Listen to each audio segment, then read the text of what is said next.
sä täällä teet? No kerro mieluummin, miksi sä yrität tunkea mun miesystävän peiton alle. Ai niin, mähän kuulin sen jo.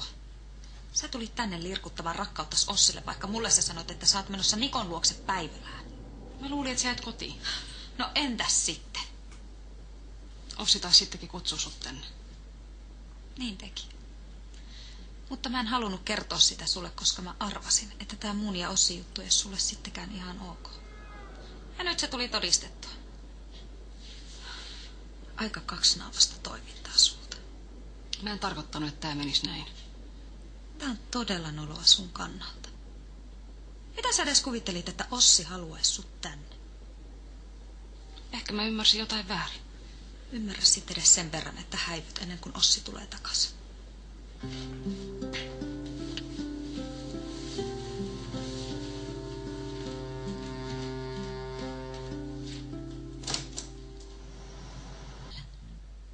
Ja ihan omalla luvalla. Haittaa.